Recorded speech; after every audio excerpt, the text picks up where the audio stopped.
Welcome to this journey of one of the most disturbing cases in recorded history of the Appalachian Mountains. Before we begin, I invite you to leave a comment about where you're watching from and the exact time you heard this story. We're interested in knowing where and at what times of day or night these documented accounts arrive. The winter of 1917 in Russell County, Virginia cast long shadows across the Blue Ridge Mountains. It was during this particularly harsh season that Sisters Margaret and Elizabeth Hensley vanished without a trace from their family home near the small mining settlement of Dante. The disappearance might have been lost to history, relegated to local legend, had it not been for a series of unusual discoveries made in 1961 during the expansion of what is now Route 58. Road workers uncovered a metal box buried beneath several feet of soil approximately 3 miles from where the Hensley homestead once stood. Inside were personal effects that county records would later confirm belonged to the missing women. 2 silver lockets, a carefully preserved journal with the name E. Hensley inscribed on its weathered cover, and several letters bound with twine. The discovery prompted a renewed investigation into a case that had gone cold for over 4 decades. According to archived reports from the Russell County Sheriff's Office, the Hensley sisters were last seen on December 18, 1917. Margaret, the elder at 27, worked as a seamstress in town, while Elizabeth, 24, assisted their father with managing household affairs following their mother's passing from tuberculosis 3 years prior. The sisters were described by neighbors as reserved but cordial and fixtures of the community, regularly attending services at the Dante Methodist Church and participating in local social gatherings. What makes this case particularly unsettling is not merely the disappearance itself, but the circumstances surrounding it, and the gradual unraveling of a family narrative that concealed something far more disturbing than anyone in the small mining community could have imagined. As we piece together this history from court records, newspaper archives, personal correspondence, and interviews conducted during the brief 1961 investigation, we confront a darkness that seems to have been embedded in the very foundation of the Hensley home. The morning after the sisters vanished, their father, Thomas Hensley, reported to neighbors that his daughters had departed on an early train to visit relatives in Bristol, Tennessee.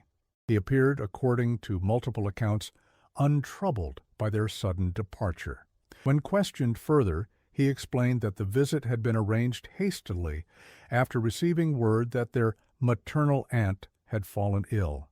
This explanation was accepted without question. Communication was limited in those days, and unannounced journeys were not uncommon, particularly in the isolated communities scattered throughout the Appalachian region. It wasn't until 2 weeks later, when a telegram arrived from the aunt in question, inquiring about the family's Christmas plans, that the first thread of suspicion began to unravel. Thomas Hensley, confronted by the local sheriff, maintained that there must have been a misunderstanding and that the girls must have gone elsewhere. He suggested perhaps they had taken employment in one of the larger towns down the line, Kingsport, or even Knoxville. A brief inquiry was made, telegrams sent to various stations along the Norfolk and Western Railway, but no trace of the Hensley sisters was found. The investigation, such as it was in 1917, gradually subsided. The United States had entered the Great War earlier that year, and resources were stretched thin. The disappearance of 2 adult women, presumed to have left of their own accord, was not considered a priority. Thomas Hensley continued to live in the family home, increasingly isolated until his death from pneumonia in 1923. The case was effectively forgotten, the family home eventually abandoned and reclaimed by the forest that surrounds the once thriving coal town. The Hensley house stood a half-mile off the main road that ran through Dante, set back against the rising slope of Bear Wallow Mountain. Built in 1902, it was described in county tax records as a 2-story frame dwelling with partial basement and detached workshop. Photographs recovered from a regional historical society show a somber structure with a wide front porch and narrow windows. unremarkable for its time, indistinguishable from countless other homes that dotted the Appalachian landscape. What distinguished the Hensley property, according to local accounts, was its isolation and the workshop where Thomas Hensley practiced his trade as a cabinet maker. He had earned a reputation throughout the county for his craftsmanship, particularly in the construction of hope chests, wardrobes, and most notably caskets. The Russell County Funeral Home commissioned his work exclusively, appreciating what one newspaper article from 1915 described as a remarkable attention to detail and finishing that brings dignity to the final passage. In the months before the sisters' disappearance, several residents recalled Thomas Hensley's behavior growing increasingly erratic. Reverend James McIntyre of the Dante Methodist Church noted in his personal journal, recovered during the 1961 investigation, that Thomas had stopped attending Sunday services in October 1917, something entirely out of character for a man who had been a church elder for nearly a decade. The Reverend wrote, "Called upon Thomas Hensley today regarding his absence. Found him altered in demeanor, distracted in conversation. He spoke at length about Scripture pertaining to sacrifice and atonement, mentioned his daughters several times in a manner I found concerning, though he would not elaborate when questioned directly." Margaret Hensley's employer, Mrs. Constance Rutherford, who ran a dress shop in nearby Lebanon, provided a similar account to investigators. In a statement given in 1961, then elderly Mrs. Rutherford recalled, "Margaret had become withdrawn in the weeks before she vanished. She would start at small noises, and once I found her crying in the back room, though she wouldn't say why. When I asked if there was trouble at home, she only said that her father had changed since beginning work on a special commission for someone outside the county." The sisters' daily lives followed a pattern familiar to women of their era and social standing. Rising before dawn, tending to household duties, participating in the limited social activities available in a remote mining community. Yet, beneath this ordinary exterior, evidence suggests growing tension within the Hensley household. Elizabeth's recovered journal, while frustratingly sparse in detail, contains repeated references to father's increasing agitation and strange noises from the workshop at night. An entry dated November 4, 1917 reads, "Father forbade us from entering the workshop entirely now." When Margaret questioned why, his anger was immediate and frightening. He struck the table with such force that his cup shattered, cutting his hand. The wound required 7 stitches from Dr. Collins, yet father seemed almost pleased by the injury, studying the blood with an expression I have never before witnessed on his face. Thomas Hensley's woodworking business, once prosperous by local standards, had declined in the months leading up to the disappearance. Records from the Russell County Bank show withdrawals from his accounts but few deposits. The last commissioned piece he completed was in September 1917, a writing desk for the mine superintendent's wife. After that, according to his ledger, found during the 1961 investigation, he turned away all work except for a single order in late October from a client identified only as H.R. from Wise County. The nature of this commission remains unknown. The ledger entry is uncharacteristically vague for a man known to keep meticulous records. It reads simply, "Special Commission, H.R. Wise County, materials acquired." The payment amount is conspicuously absent, though a substantial withdrawal was made from his account that same week for the purchase of specialized tools from a catalog company in Richmond. What happened in the Hensley home during those final weeks of 1917? The fragmentary evidence allows us to construct only a partial timeline. Elizabeth's journal entries become increasingly cryptic, the handwriting more hurried, less controlled. The final entry, dated December 16, 1917, 2 days before the reported disappearance, consists of a single line.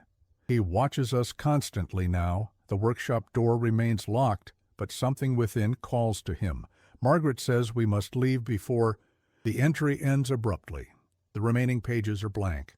The winter of 1917 was particularly severe in the Appalachian region.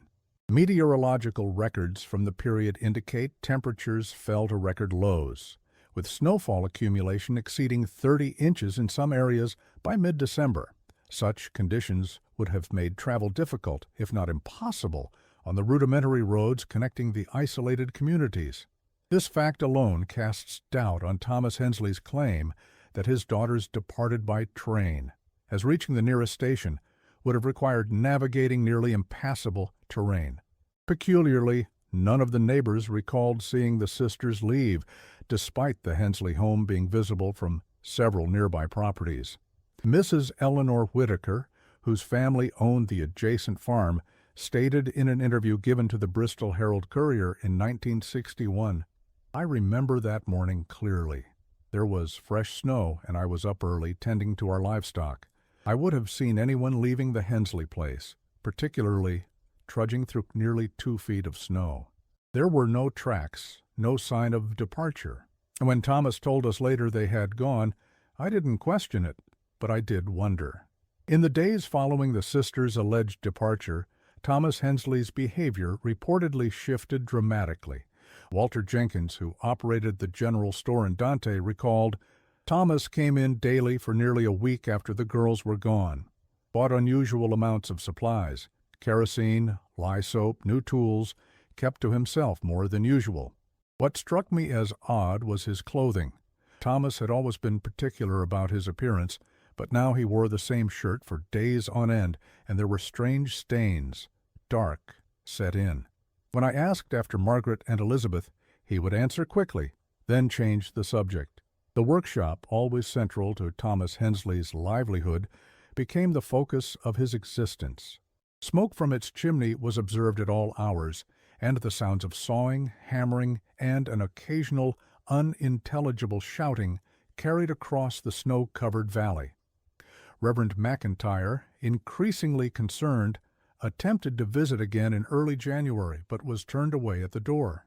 His journal records: "Thomas refused to admit me to the house, spoke through a barely opened door, his face partially concealed. The odor emanating from within was overwhelming, a combination of chemical preservatives and something far less wholesome. When I inquired about his daughters, he claimed to have received word of their safe arrival, yet could provide no details of their situation. The question that haunted the 1961 investigation, and which remains unanswered today, is how two women could simply vanish from a close-knit community without raising immediate alarm. Part of the answer lies in the social fabric of early 20th century Appalachia, a culture of privacy, self-reliance, and reluctance to interfere in family matters. Part lies in the isolation imposed by geography and weather, and perhaps part lies in a collective unwillingness to acknowledge the darkness that can reside behind familiar facades. For decades, the disappearance remained just another local mystery, one of many tragedies absorbed into the folklore of the mountains. Thomas Hensley died without ever changing his story. The house fell into disrepair and was eventually torn down in the late 1930s as part of a Works Progress Administration project. The workshop, oddly, remained standing until a fire destroyed it in 1944. According to fire department records, the blaze was particularly intense, with flames that witnesses described as burning with unusual colors, likely due to the various chemicals used in woodworking and finishing that had permeated the structure over decades. It was the 1961 discovery that brought the case back into focus, challenging the accepted narrative and raising disturbing new questions. The metal box, unearthed by highway workers, contained more than just the personal effects of the missing women. Among the letters was correspondence between Margaret Hensley and a man named Howard Ridley from Wise County, presumably the HR mentioned in Thomas Hensley's ledger. The letters, dating from September to early December 1917, reveal a planned elopement. Margaret, it seems, had formed an attachment to Ridley during a church social in Wise the previous summer. Their correspondence suggests a man of education and means, possibly connected to the coal industry that dominated the region's economy. In her final letter, dated December 10th, Margaret writes, "My dearest Howard, all is arranged as we discussed. Elizabeth and I will depart on the morning of the 18th, ostensibly to visit our aunt in Bristol. Instead, we shall continue to Norton, where we can be married without father's knowledge or interference." His behavior grows more alarming by the day. Just yesterday, Elizabeth discovered, the letter continues on a separate page, that was not among those found in the metal box. The plans described never came to fruition. No marriage record for Margaret Hensley and Howard Ridley exists in any county records throughout Virginia or neighboring states. More telling still, inquiries made during the 1961 investigation could find no record of a Howard Ridley in Wise County during that period. The man seemingly vanished from history as completely as the sisters he had arranged to meet. The journal belonging to Elizabeth provides additional context, though many entries are frustratingly vague. She writes of her father's growing obsession with his workshop, of strange conversations overheard between Thomas and unseen visitors late at night, of her sister's plan to escape their increasingly oppressive home. One entry from November 1917 reads, "Father brought something back from his trip to Wise County. He keeps it locked in the workshop, but I heard him speaking to it last night as though it were a living thing. Margaret says I imagine things, that it is merely the strain of recent months affecting my nerves, but I know what I heard." The most significant item recovered in 1961, however, was not among the personal effects in the metal box. During the expanded excavation that followed the initial discovery, workers unearthed partial human remains approximately 20 yards from where the box had been found. The remains, consisting primarily of long bones and skull fragments, were initially assumed to belong to indigenous inhabitants of the region.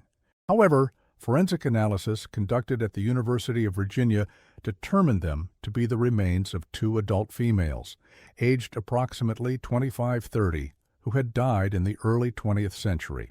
The cause of death could not be conclusively determined due to the condition of the remains, but the forensic report noted unusual markings consistent with the application of woodworking tools to the bone structure. More disturbing still was the presence of carpenter's nails embedded in several of the recovered bones, and evidence that the remains had been treated with chemicals commonly used in the furniture finishing process of the era. The investigation, led by Russell County Sheriff Walter Blackburn, attempted to locate any surviving relatives of the Hensley family but found none. Thomas Hensley had been an only child. His wife had no living siblings despite the story he had told about an aunt in Bristol, and the sisters, of course, had never married or had children. The case file, including the forensic findings, was archived in 1962 with the official conclusion that the remains likely belonged to Margaret and Elizabeth Hensley, though definitive identification was impossible with the technology available at the time. What emerges from this fragmentary evidence is a narrative far more disturbing than a simple disappearance. The working theory developed by investigators in 1961 suggests that Thomas Hensley, for reasons that remain speculative, murdered his daughters, possibly upon discovering their plans to leave. The woodworking tools, the chemicals, the skills he had developed over decades of crafting furniture and caskets, all were repurposed for a more sinister end. The commission from the mysterious HR of Wise County takes on new significance in this context. Was there ever such a person, or was this an invention to explain Thomas's unusual behavior and acquisitions in the weeks before the disappearance? If Howard Ridley did exist, what became of him? Did he arrive in Dante on or around December 18th, expecting to meet Margaret and Elizabeth, only to encounter something entirely different? Local historian Evelyn Sutherland, who compiled an extensive study of the case in 1964 for the Russell County Historical Society, proposed that Thomas Hensley may have suffered from an undiagnosed mental illness, exacerbated by grief following his wife's death and the prospective loss of his daughters. Sutherland writes, "The available evidence suggests a man descending into paranoia and delusion, perhaps viewing his daughter's planned departure as abandonment, or betrayal. In his disturbed state, he may have convinced himself that by preserving them through the techniques he had mastered in his work, he was somehow keeping them with him permanently. The workshop, central to Thomas Hensley's identity and livelihood, appears to have been the site of whatever horrors transpired in December 1917. Neighbors reported unusual activity there in the weeks following the sisters' disappearance, constant work at all hours, strange odors, sounds that some described as mechanical and others as almost human. Thomas's increased purchases of chemicals typically used in the preservation and finishing of wood, particularly the quantities of lye and formaldehyde solution, take on grim significance when considered alongside the forensic findings. Dr. Robert Markham, who conducted the forensic examination in 1961, noted, "The chemical residue on the bone samples indicates exposure to substances commonly used in both embalming and furniture finishing during the early 20th century. The application appears deliberate and methodical, suggesting a process more aligned with craftsmanship than with concealment of evidence. Most disturbing is the evidence that these procedures were likely performed while the subjects were still living or very recently deceased.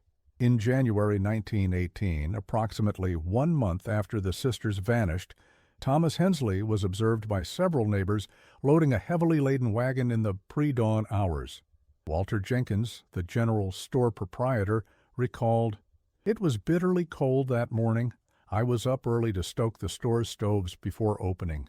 Thomas passed by with a wagon covered in tarpaulin, headed toward the old logging road that runs up toward Bear Rock. He didn't acknowledge me, though he surely saw me standing on the porch. The wagon seemed heavy, the horse was struggling on the incline. I thought it strange at the time, but there was so much strange about Thomas by then that one more oddity hardly registered." The logging road Jenkins mentioned leads into a remote area of Jefferson National Forest, largely uninhabited even today. It terminates near a geological formation known locally as Bear Rock, a limestone outcropping overlooking a steep ravine. The area where the remains and metal box were discovered in 1961 lies approximately 2 miles from this location, along what would have been a natural route from the Hensley property to Bear Rock. The physical evidence, fragmentary as it is, aligns with a scenario in which Thomas Hensley transported his daughter's remains, after subjecting them to some process in his workshop, to a remote location for burial. The separated burial of their personal effects in the metal box suggests a ritual aspect to his actions, perhaps a compartmentalization of their identities from their physical forms. What remains unexplained is why Thomas Hensley continued to live in the community after these events, maintaining the fiction that his daughters had simply relocated. He made no attempt to leave the area, continuing his increasingly isolated existence in the family home until his death in 1923. According to medical records, he died of pneumonia after being found unconscious on the floor of his workshop during a particularly cold January. The attending physician noted that the workshop, unlike the main house, was unheated, raising the question of why Thomas had been working there in such conditions. After his death, distant relatives from his wife's family in Kentucky came to settle his affairs. They reported the house was in a state of disarray, with rooms that appeared untouched since the sisters' disappearance. Most notably, they discovered that the door connecting the main house to the workshop had been sealed shut with multiple locks on the house side and barred from within the workshop, as though Thomas had been concerned about something moving between the spaces. The workshop itself contained an unusual collection of items. Among the expected tools and materials of a woodworker were dozens of sketches and designs for what appeared to be specialized furniture, though of a type none could identify. The drawings, some of which were preserved by the Russell County Historical Society, depict elongated cabinets with unusual internal mechanisms and restraints disguised as decorative elements. One design, labeled simply Final Configuration, shows a cabinet sized to human proportions with interior surfaces covered in small protrusions resembling the teeth of woodworking planes. More disturbing were the personal items belonging to Margaret and Elizabeth that were found hidden throughout the workshop.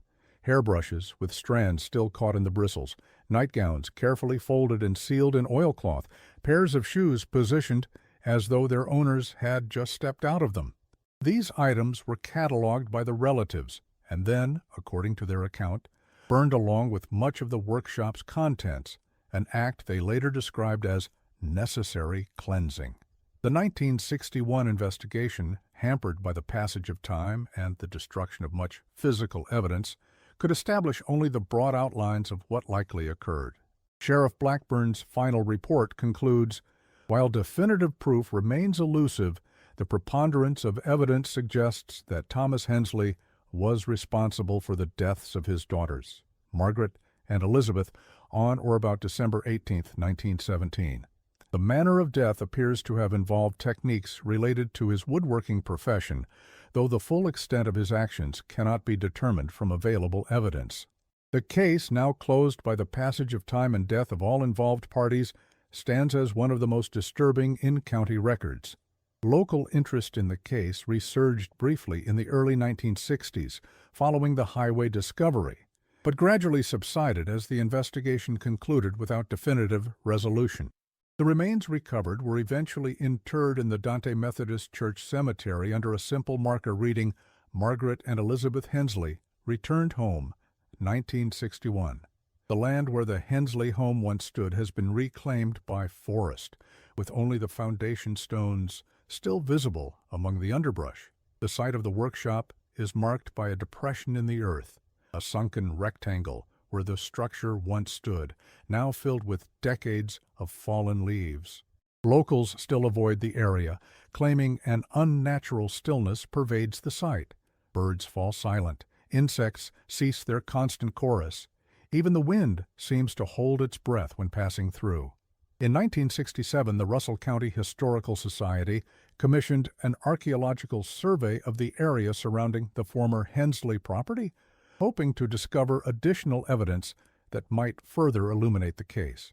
The survey, conducted by graduate students from the University of Virginia under the direction of Dr. Alan Townsend, made a single significant discovery before being abandoned due to budget constraints. Approximately 400 yards behind the former location of the workshop in a small clearing now overgrown with mountain laurel, the team uncovered what appeared to be a testing ground. The soil contained high concentrations of the same chemicals found on the human remains, and embedded throughout the area were bone fragments, not human, but animal. Most were identified as belonging to domestic species, dogs, cats, livestock, though some could not be conclusively identified. Dr. Townsend's report notes, the arrangement of the bone fragments suggests a methodical approach to whatever process was being conducted here. They are not scattered randomly, as would be expected with simple disposal, but rather appear to have been placed in specific patterns, possibly relating to human anatomical configurations. The implication is that this site served as an experimental area where techniques were refined before being applied elsewhere. The report was filed with the Historical Society but never published, its contents deemed too disturbing for public consumption. It remains in their archives, accessed only occasionally by researchers with specific academic credentials and permissions. What drove Thomas Hensley to whatever acts he committed in the winter of 1917? In the absence of direct testimony or confession, we can only speculate based on the fragmentary evidence that remains. The prevailing theory, advanced by both law enforcement and historical researchers, suggests a man whose grief over his wife's death transformed over time into a pathological fear of further abandonment. The discovery of his daughter's plans to leave, particularly Margaret's intention to marry, may have triggered a psychotic break. Dr. Caroline Matheson, a forensic psychiatrist who reviewed the case file in 1968 at the request of the Virginia State Police Cold Case Division, proposed that Thomas Hensley likely suffered from what would now be classified as a severe delusional disorder with elements of obsessive-compulsive personality. She writes, "The evidence suggests a man attempting to exert ultimate control over those he perceived as abandoning him, using the skills and techniques with which he was most comfortable. The application of woodworking methods to human subjects represents a terrifying convergence of professional expertise and psychological decompensation. Whatever his motivations, Thomas Hensley took his secrets with him to the grave in 1923. The full truth of what occurred in that isolated home during the harsh winter of 1917 will never be known with certainty. What remains are fragments, bones treated with woodworking chemicals, journal entries that end mid-sentence, designs for cabinets sized to human proportions, a workshop where something needed to be locked in or out. In 1969, during the demolition of the old Russell County Courthouse, workers discovered a sealed evidence room containing materials thought to have been destroyed decades earlier. Among them was a single artifact from the Hensley case that had not been included in previous records, a small wooden box, approximately 6 inches square, exquisitely crafted with dovetail joints and an intricate locking mechanism. The box was sealed, the key missing. After considerable debate among county officials, the decision was made to open the box. Inside was a single item, a carved wooden figure approximately 5 inches tall, depicting 2 female forms merged with what appeared to be furniture components. The craftsmanship was remarkable, the detail disturbing in its precision. The facial features, though miniaturized, bore clear resemblance to photographs of Margaret and Elizabeth Hensley. On the base was carved a single line, "Forever Home, December 18, 1917. The figure was photographed for the case file, then sealed in the county archives, where it remains today, a tangible reminder of whatever horror transpired in that workshop. The photograph, reproduced in limited academic publications, shows a craftsman's skill perverted to unimaginable ends, human forms flowing into cabinet doors, limbs transformed into drawers, faces emerging from what appear to be furniture panels. The Hensley case stands as one of the most disturbing in Appalachian criminal history, not merely for the apparent brutality involved, but for the methodical application of skill to horrific purpose. It represents a particular kind of darkness, not the impulsive violence that often characterizes rural crime, but a calculated transformation of the familiar into something monstrous. Thomas Hensley used the very skills that had earned him respect in his community to commit acts that defy conventional understanding. Dr. William Harper of the Virginia State Medical Examiner's Office conducted an additional review of the forensic evidence in 1965. His conclusions, while speculative due to the limited physical evidence available, add another disturbing layer to the case. The tool marks visible on the recovered bone fragments, he wrote, indicate a progression of techniques. Initial markings appear tentative, experimental, while later examples demonstrate a refined methodology. This suggests not a single event, but a process conducted over time. Given the time frame established by witness accounts, this process may have continued for days or even weeks. The implications of Dr. Harper's assessment are too disturbing to dwell upon at length.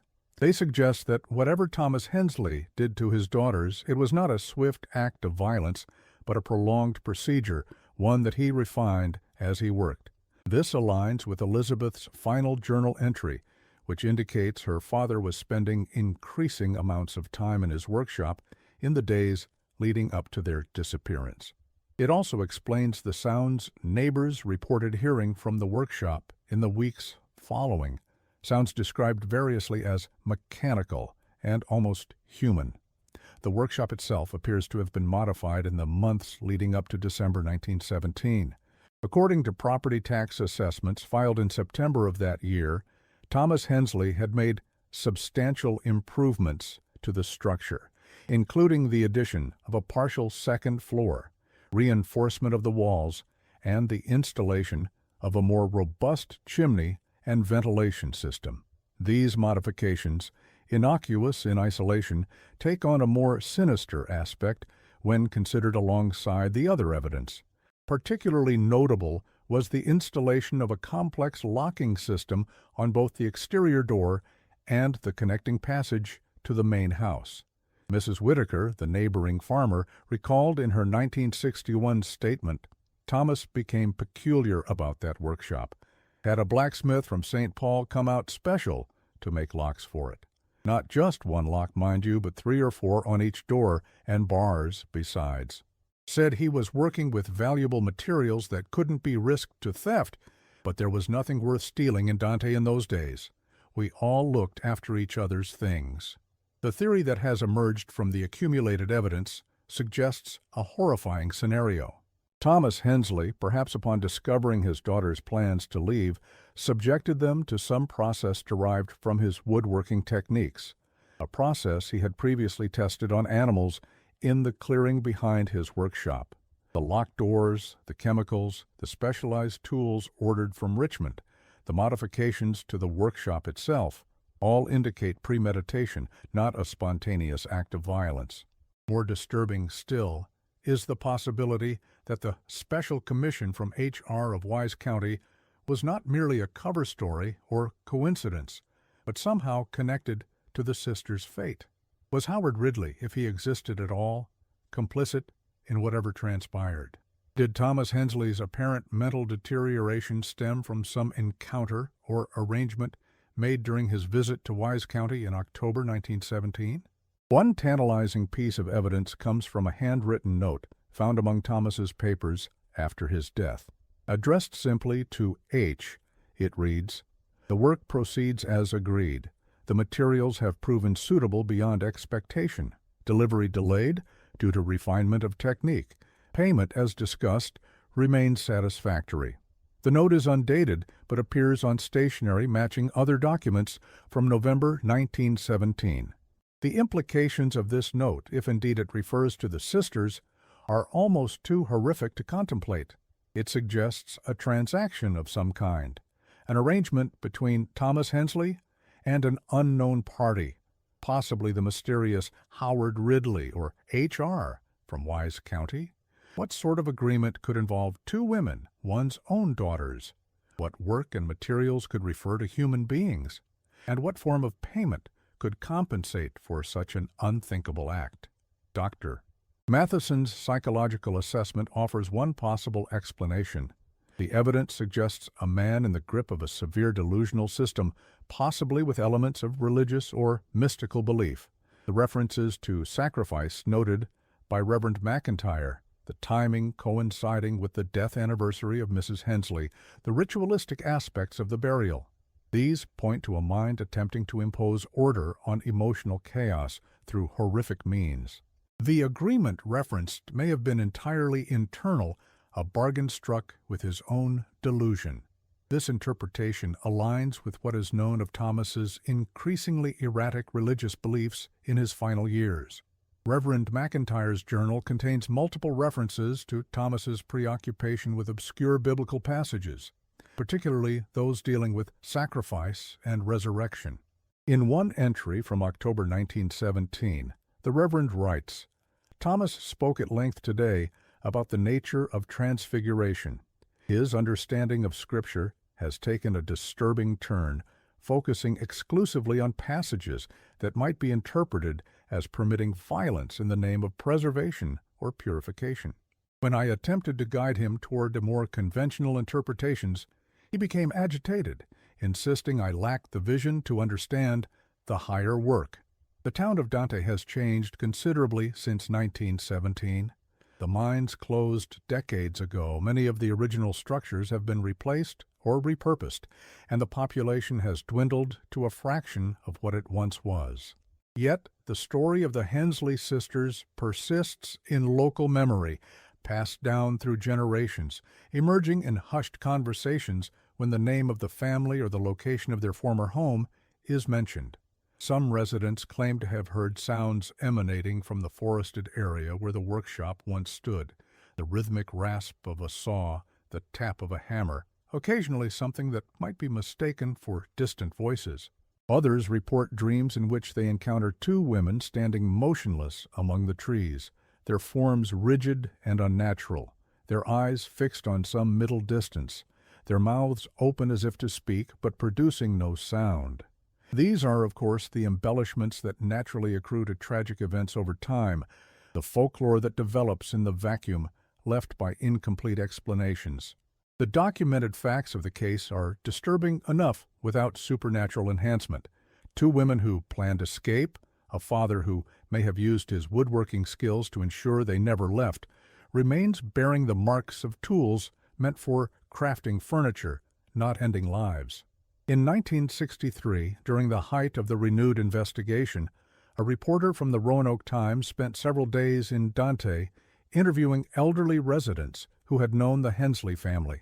His article, published under the headline "The Cabinet Maker's Daughters, Russell County's Darkest Mystery," contains an account from Millard Trent, who had been a young man of 20 in 1917. The thing that stays with me after all these years isn't what we knew, but what we didn't want to know.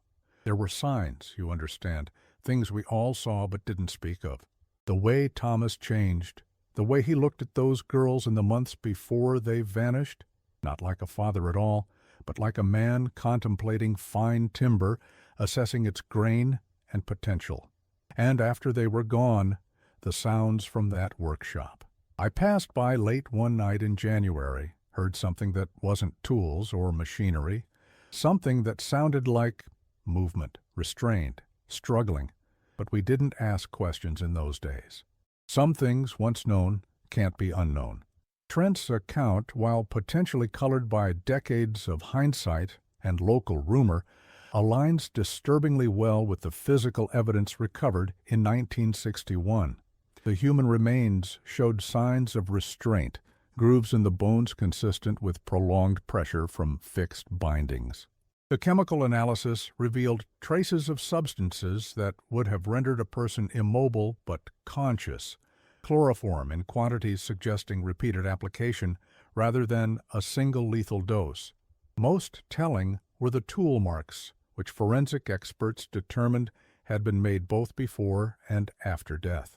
The wooden figure found in the courthouse evidence room in 1969 provides perhaps the most disturbing insight into Thomas Hensley's possible intentions.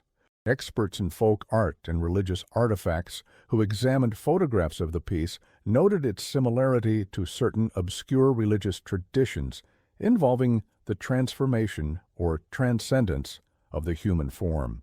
Dr. Eleanor Winfield, an anthropologist specializing in Appalachian folk beliefs, wrote in her assessment, "The figure represents not merely murder or violence, but an attempted transformation, a perverse form of preservation through incorporation into the eternal object. The craftsman has attempted to elevate his subjects by literally merging them with his craft, creating a grotesque immortality through wood rather than flesh." This interpretation aligns with fragments of writing found among Thomas Hensley's personal effects, scraps of paper containing what appear to be original prayers or incantations. One, written in a shaky hand on the back of a lumber receipt, reads, "That which is perishable must be made imperishable. That which would leave must be fixed in place. Through the sanctity of craft, through the authority of the Father, through the mystery of transformation, I commit these vessels to permanence." The language suggests a mind attempting to justify atrocity through a personalized religious framework, drawing perhaps from Thomas's Methodist upbringing, but twisted into something unrecognizable. Reverend McIntyre noted in his journal that Thomas had become increasingly interested in obscure theological texts in the year before his daughter's disappearance, requesting books from the Reverend's personal library dealing with early Christian mysticism and medieval concepts of transubstantiation. In February 1918, approximately 2 months after the sisters vanished, Thomas Hensley was observed by multiple witnesses engaged in what appeared to be a ritual at the edge of his property. Mrs. Whitaker recalled, "It was near midnight, cold enough that the breath froze in your lungs. I saw lights moving at the Hensley place and thought perhaps there was a fire. Instead, I found Thomas standing in the clearing behind his workshop, surrounded by small wooden objects arranged in a pattern. He was speaking, though I couldn't make out the words, and moving systematically among the objects, anointing each with some liquid from a glass bottle. When he saw me watching, he simply nodded, as though my presence was expected or irrelevant. I left immediately and did not speak of it until now. The nature of these wooden objects remains unknown. They were not among the items catalogued after Thomas's death, suggesting he either destroyed them or secreted them away. Given the other evidence, it seems plausible they were models or miniatures related to whatever work he had performed in his workshop, perhaps representations of the disturbing cabinet designs found among his papers, or of the wooden figure discovered decades later in the courthouse evidence room. The case file compiled by Sheriff Blackburn in 1961-62 contains hundreds of pages of interviews, forensic analyses, and historical research. Yet for all its thoroughness, it fails to answer the most fundamental question: why? What transformed a respected craftsman and church elder into someone capable of unspeakable acts against his own daughters? The psychological assessments offer clinical explanations: delusional disorder, psychotic break, pathological response to abandonment. But these feel insufficient in the face of such calculated horror. Perhaps the closest we come to understanding lies in a statement given by Abigail Jennings, who had been a friend of Elizabeth Hensley and was among the last people to see the sisters alive. Interviewed in 1961, the elderly Mrs. Jennings recalled, "Elizabeth told me something the week before she vanished that I've never repeated until now. She said her father had come to believe he could preserve things forever through his craft, not just in the ordinary way of making furniture that outlasts its maker, but in some deeper sense. He had begun experimenting," she said, "first with small animals, then larger ones. He claimed to have found a way to bind the essence of a living thing to the wood, to make them one and the same. She was frightened, not just of what he was doing, but of how he looked at her when he spoke of it, as though measuring her for something only he could see." This account, if accurate, suggests a man who had moved beyond conventional delusion into a territory of belief so alien it defies categorization. The idea that living beings could be somehow merged with his woodcraft, preserved in a state neither fully alive nor dead, represents a level of detachment from reality that explains, if not excuses, the horrors that followed. The Hensley case remains officially closed, the principals long deceased, the evidence too fragmentary for modern analysis to yield significant new insights. It exists now primarily as a historical curiosity, a footnote in the annals of Appalachian crime, occasionally resurrected for inclusion in books about unsolved mysteries or regional folklore. Yet for those who have studied it in depth, who have held the weathered pages of Elizabeth's journal or examined the photographs of those disturbing cabinet designs, the case represents something more profound. It stands as testament to the darkness that can exist within seemingly ordinary people, to the horrors that can unfold behind closed doors, to the capacity of the human mind to justify the unthinkable through frameworks of its own creation. In 1969, Dr. Matheson concluded her analysis of the case with an observation that perhaps best captures its enduring impact. What makes the Hensley case uniquely disturbing is not merely the apparent violence involved, but the transformation of the mundane into the monstrous. Thomas Hensley did not simply kill, if, indeed, that is what occurred. He applied the skills of creation to the act of destruction, perverting the very craftsmanship that had defined his place in society. In doing so, he challenges our understanding of the boundaries between skill and sickness, between craft and cruelty. Today, the forest has reclaimed most traces of the Hensley family. The foundation stones of the house are covered in moss, barely distinguishable from the natural rock outcroppings that dot the mountainside. The depression where the workshop stood fills a little more each year with fallen leaves and soil. The logging road that once led to Bear Rock has narrowed to a deer trail, eventually disappearing entirely into the undergrowth.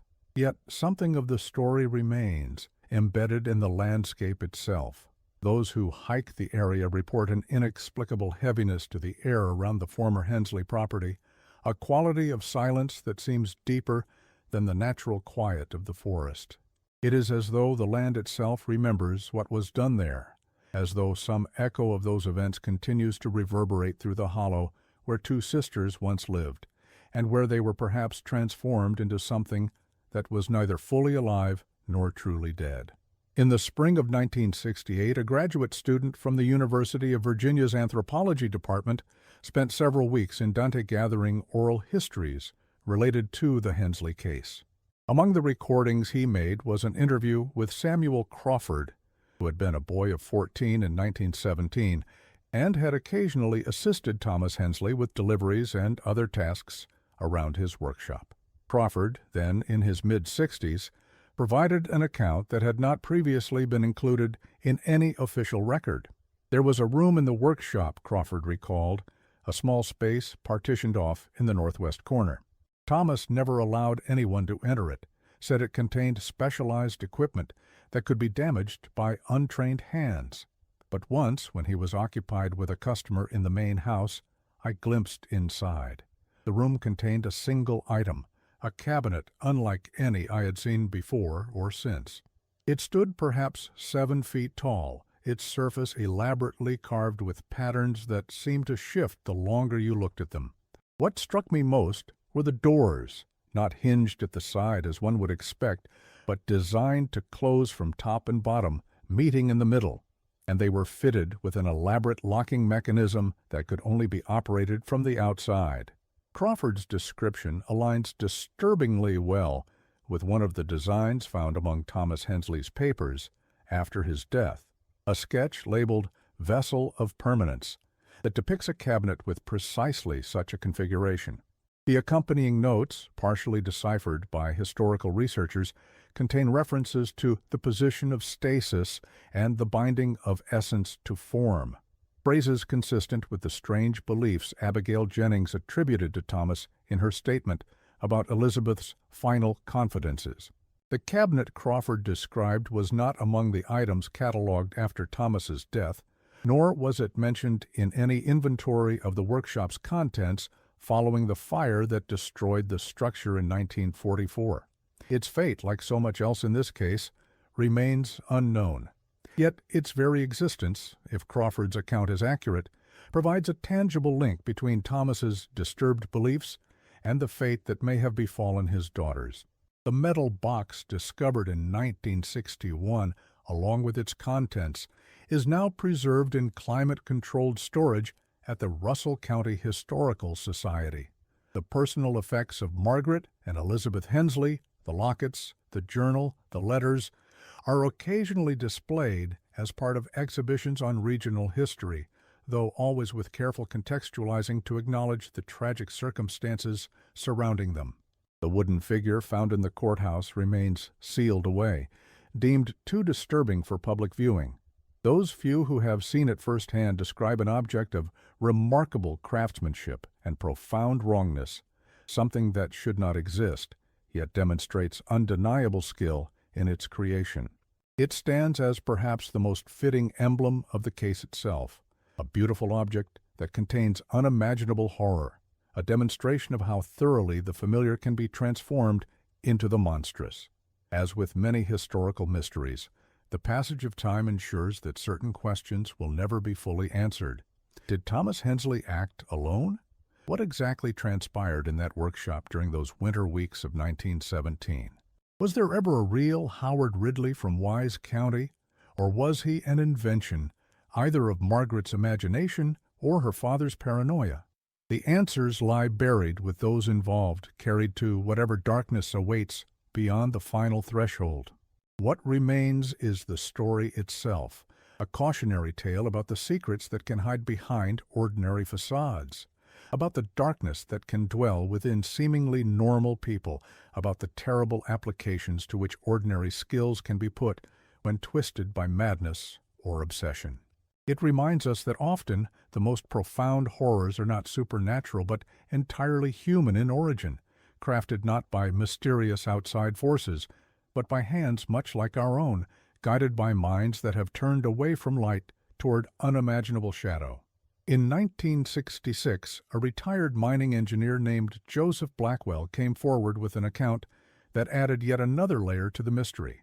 Blackwell, who had worked for the Norfolk and Western Coal Company in Wise County during the period in question, claimed to have encountered Thomas Hensley during a visit to the company offices in October 1917.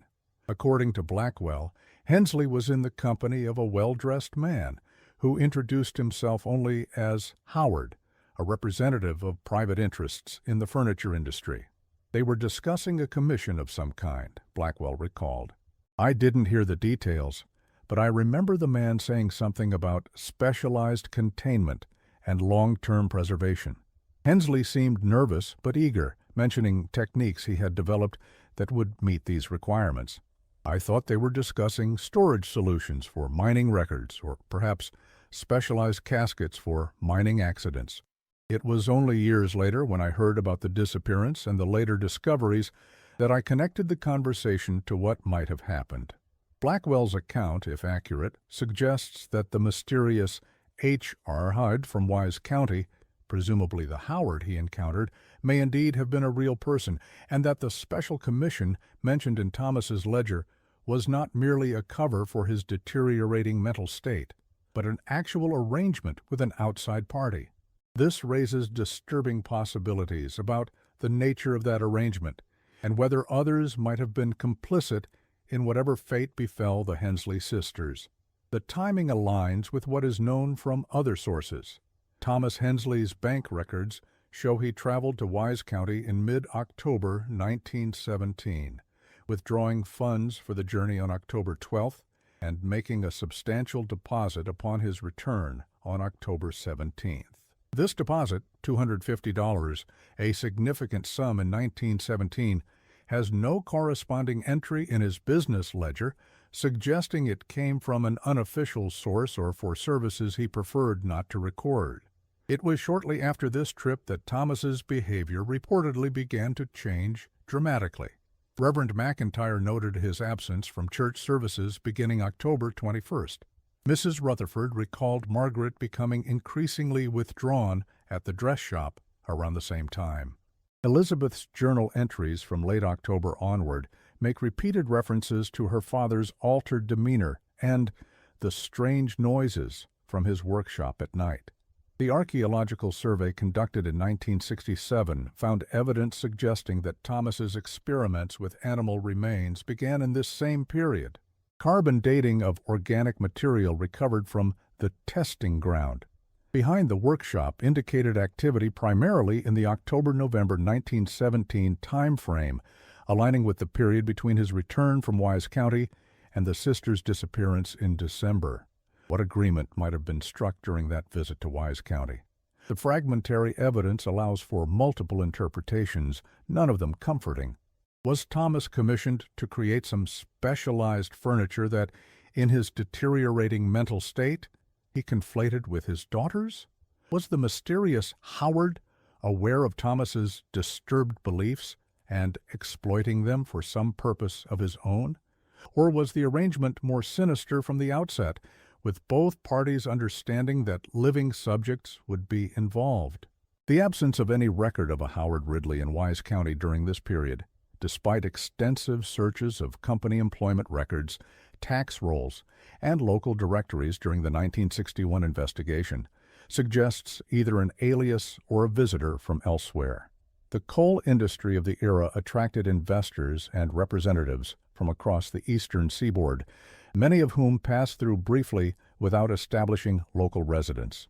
It is entirely possible that Howard, or H.R., was such a transient figure, his true identity obscured by time and incomplete records. Margaret's letters, found in the metal box, complicate this scenario further. They clearly indicate a romantic attachment, a planned elopement, a future envisioned together. Yet if there is no record of Howard Ridley's existence, who was she corresponding with? Were the letters genuine expressions of love and hope, or elaborate deceptions designed to manipulate the sisters into compliance with some other plan. In the absence of definitive evidence, the most plausible explanation may be that multiple strands of deception and delusion became fatally entangled. Perhaps there was a real Howard who encountered Margaret at the church social she mentioned, who may even have begun a correspondence with her. Perhaps there was also a business arrangement between Thomas and someone from Wise County regarding his woodworking skills. And perhaps in Thomas's increasingly disturbed mind, these separate threads twisted together into a bizarre justification for unspeakable acts against his daughters. The wooden figure discovered in 1969 suggests the nature of those acts. Its craftsmanship is undeniable, the work of a skilled artisan. Yet its subject matter, human forms merging with furniture elements, represents a profound perversion of that skill. It stands as a miniature representation of what Thomas Hensley may have attempted in his workshop during those winter weeks of 1917. A small-scale model of a larger, more terrible creation. Dr. Winfield, in her anthropological assessment, noted the figure's resemblance to certain folk traditions involving the preservation of essence through craftsmanship. In some isolated Appalachian communities, there existed beliefs about capturing the spirit or vital essence of a person through representations of them, dolls, carvings, even furniture made to their measurements. These traditions, blending European folk practices with local innovations, sometimes held that a properly crafted object could serve as a vessel for the departing soul, keeping it close rather than allowing it to journey onward. What the Hensley figure suggests is a grotesque extension of this belief, not merely creating a vessel for the soul after natural death, but actively transferring the living person into the crafted object.